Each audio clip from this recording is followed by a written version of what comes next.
Chapter 3. Concerning mixed principalities. But the difficulties occur in a new principality. And firstly, if it be not entirely new, but is, as it were, a member of a state, which taken collectively may be called composite. The changes arise chiefly from the inherent difficulty which there is in all new principalities, for men change their rulers willingly, hoping to better themselves, and this hope induces them to take up arms against him who rules, wherein they are deceived, because they afterwards find by experience they have gone from bad to worse.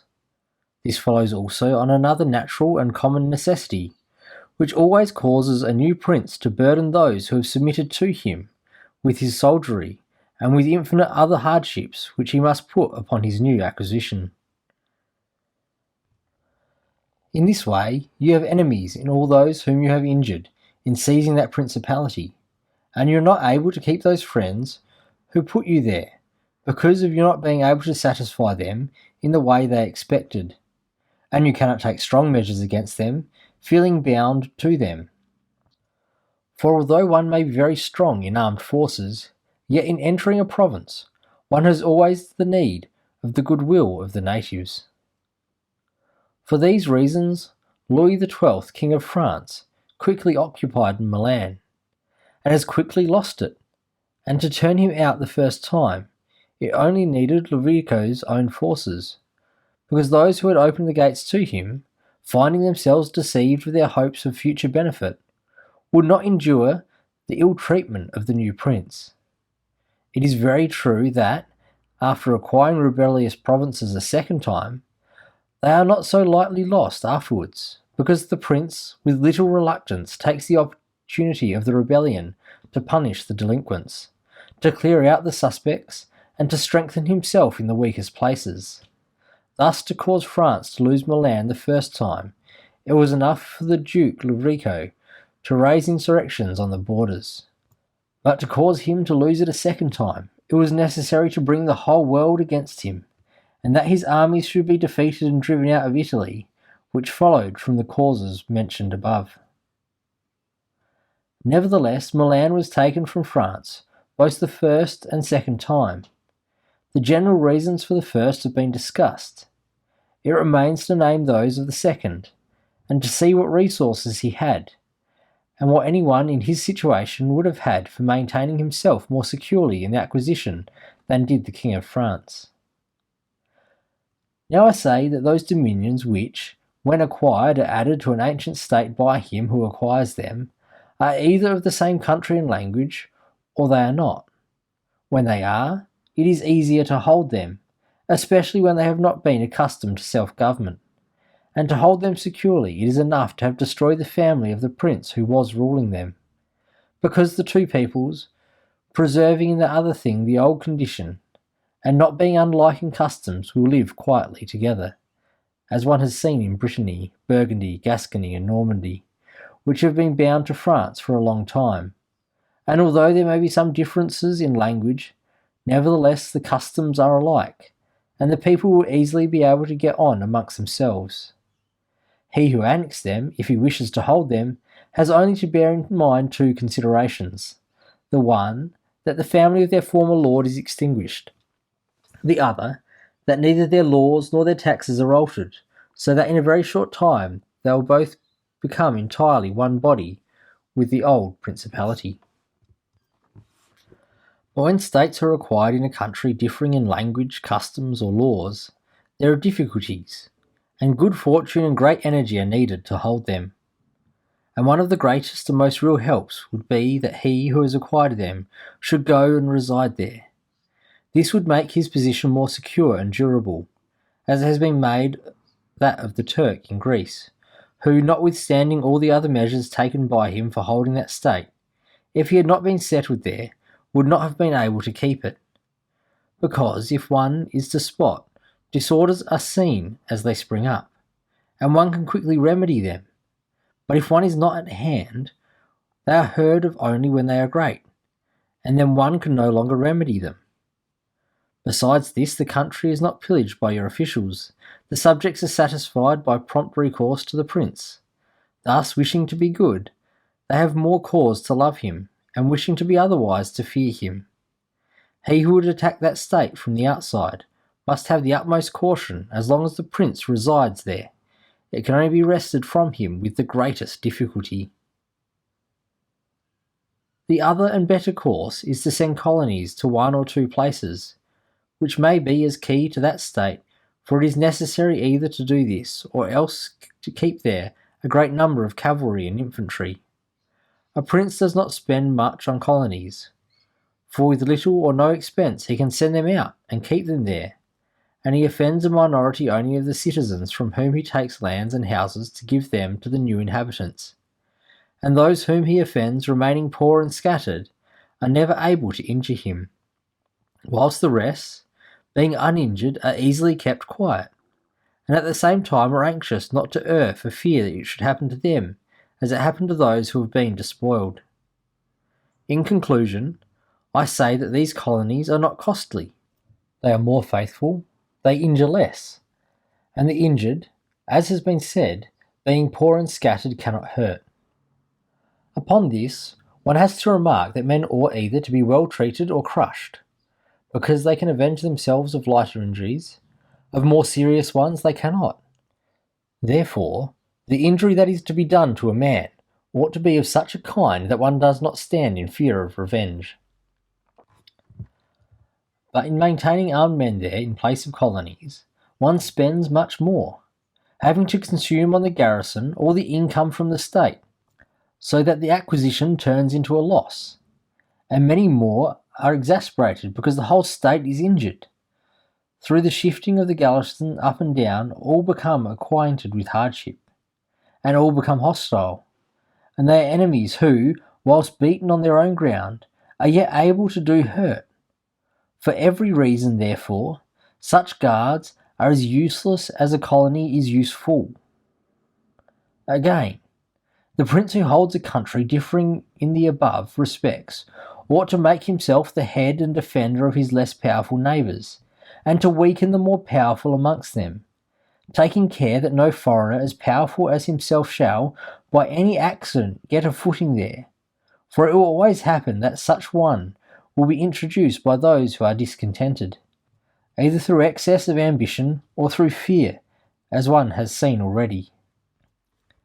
The Romans were brought into Greece by the Aetolians, and in every other country where they obtained a footing, they were brought in by the inhabitants. And the usual course of affairs is that, as soon as a powerful foreigner enters a country, all the subject states are drawn to him, moved by the hatred which they feel against the ruling power, so that in respect to those subject states he has not taken any trouble to gain them over to himself, for the whole of them quickly rally to the state which he has acquired there. He is only to take care that they do not get hold of too much power and too much authority, and then use his own forces, and with their goodwill he can easily keep down the more powerful of them, so as to remain entirely master in the country. And he who does not properly manage this business will soon lose what he has acquired, and whilst he does hold it, he will have endless difficulties and troubles. The Romans, in the countries which they annexed, observed closely these measures. They sent colonies, and maintained friendly relations with the minor powers, without increasing their strength. They kept down the greater, and did not allow any foreign power to gain authority. Greece appears to me sufficient for an example. The Achaeans and the Aetolians were kept friendly by them, and the kingdom of Macedonia was humbled. Antiochus was driven out, yet the merits of the Achaeans and Aetolians never secured for them permission to increase their power, nor did the persuasions of Philip ever induce the Romans to be his friends without first humbling him, nor did the influence of Antiochus make them agree that he should retain any lordship over the country, because the Romans did in these instances what all prudent princes ought to do, who have to regard not only present trouble, but also future ones, for which they must prepare with every energy, because, when foreseen, it is easy to remedy them. But if you wait until they approach, the medicine is no longer in time, because the malady has become incurable. For it happens in this, As the physicians say it happens in hectic fever, that in the beginning of the malady it is easy to cure, but difficult to detect. But in the course of time, not having been either detected or treated in the beginning, it becomes easy to detect, but difficult to cure. This it happens in affairs of state, for when the evils that arise have been foreseen, which is only given to a wise man to see, they can be quickly redressed.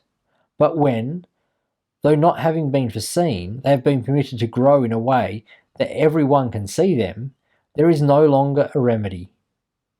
Therefore the Romans, foreseeing troubles, dealt with them at once, and even to avoid a war would not let them come to a head. For they knew that war is not to be avoided, but is only to put off to the advantage of others. Moreover, they wished to fight with Philip and Antiochus in Greece, so as to not have to do it in Italy. They could have avoided both, but this they did not wish, nor did that ever please them, which is for ever in the mouths of the wise ones of our time. Let us enjoy the benefits of the time, but rather the benefits of their own valour and prudence, for time drives everything before it, and is able to bring with it good as well as evil, and evil as well as good. But let us turn to France, and inquire whether she has done any of the things mentioned. I'll speak of Louis, and not of Charles, as the one whose conduct is better to be observed, he having held possession of Italy for the longest period, and you will see that he has done the opposite to those things which ought to be done to retain a state composed of diverse elements. King Louis was brought into Italy by the ambition of the Venetians, who desired to obtain half the state of Lombardy by his intervention. I will not blame the course taken by the king, because wishing to get a foothold in Italy, and having no friends there, seeing rather that every door was shut to him owing to the conduct of Charles, he was forced to accept those friendships which he could get. And he would have succeeded very quickly in his design, if, in other matters, he had not made some mistakes. The king, however, having acquired Lombardy, regained at once the authority which Charles had lost. Genoa yielded. The Florentines became his friends, the Marquis of Mantua, the Duke of Ferrara, the Bentivogli, my Lady of Forli, the Lords of Faenza, of Paestro, of Rimini, of Comano, of Pombino, the Lucchese, the Pisans, the Sienese. Everyone made advances to him to become his friend. Then could the Venetians realize the rashness of the course taken by them, which, in order that they might secure 2 towns in Lombardy, have made the king master of 2/3 of Italy. Let anyone now consider with what little difficulty the king could have maintained his position in Italy, had he observed the rules above laid down, and kept all his friends secure and protected. For although they were numerous, they were both weak and timid, some afraid of the church, some of the Venetians, and thus they would always have been forced to stand in with him, and by their means he could have easily made himself secure against those who remained powerful. But he was no sooner in Milan than he did contrary by assisting Pope Alexander to occupy the Romagna. It never occurred to him that by this action he was weakening himself, depriving himself of friends, and of those who had thrown themselves into his lap, whilst he aggrandized the church by adding much temporal power to the spiritual, thus giving it greater authority.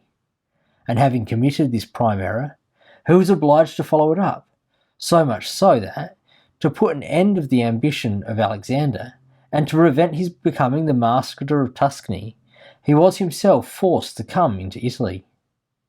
And as if it were not enough to have aggrandized the church, and deprived himself of friends, he, wishing to have the kingdom of Naples, divided it with the king of Spain, and where he was the prime arbitrator in Italy, he was an associate, so that the ambitions of that country and the malcontents of his own should have somewhere to shelter. And whereas he could not have left in the kingdom his own pensioner as king, he drove him out, to put one there who was able to drive him, Louis, out in return. The wish to acquire is in truth very natural and common, and men always do so when they can. And for this they will be praised, not blamed. But when they cannot do so, yet wish to do so by any means, then there is folly and blame. Therefore, if France could have attacked Naples with her own forces, she ought to have done so. If she could not, then she ought not have divided it.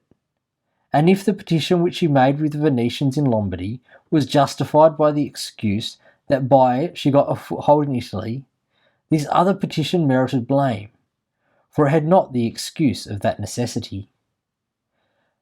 Therefore, Louis made these 5 errors. He destroyed the minor powers. He increased the strength of one of the greater powers in Italy. He brought in a foreign power. He did not settle in the country. He did not send colonies. Which errors, had he lived, were not enough to injure him had he not made a 6th by taking away their dominions from the Venetians, because, had he not aggrandized the church, nor brought Spain into Italy, he would have been very reasonable and necessary to humble them. But having first taken these steps, he ought never to have consented to their ruin, for they, being powerful, would always have kept off others from the designs of Lombardy, to which the Venetians would never have contented except to become masters themselves there. Also, because the others would not wish to take Lombardy from France in order to give it to the Venetians, and to run counter to both, they would not have had the courage. And if anyone should say, King Louis yielded the Romagna to Alexander and the kingdom to Spain to avoid war, I answer for the reasons given above, that a blunder ought never to be perpetrated to avoid war, because it is not to be avoided, but is only deferred to your disadvantage. And if another should allege the pledge which the king had given to the Pope, that he would assist him in the enterprise, in exchange for the dissolution of his marriage and for the cap of Rouen, to that I reply that I shall write later in concerning the faith of princes, and how it ought to be kept. Thus King Louis lost Lombardy, by not having followed any of the conditions observed by those who have taken possession of countries and wish to retain them. Nor is there any miracle in this, but much that is reasonable and quite natural. And on these matters I spoke at Nantes with Rouen, when Valentino, as Caesar Borgia, the son of Pope Alexander, was usually called, occupied Romagna, and on Cardinal Rouen observing to me that the Italians did not understand war. I replied to him that the French did not understand statescrafts, meaning that otherwise they would not have allowed the Church to reach such greatness. And in fact, it has been seen that the greatness of the Church and of Spain in Italy has been caused by France, and her ruin may be attributed to them. From this a general rule is drawn, which never or rarely fails, that he who is the cause of another becoming powerful is ruined, because that predominancy has been brought about either by astuteness or else by force, and both are distrusted by him who has been raised to power.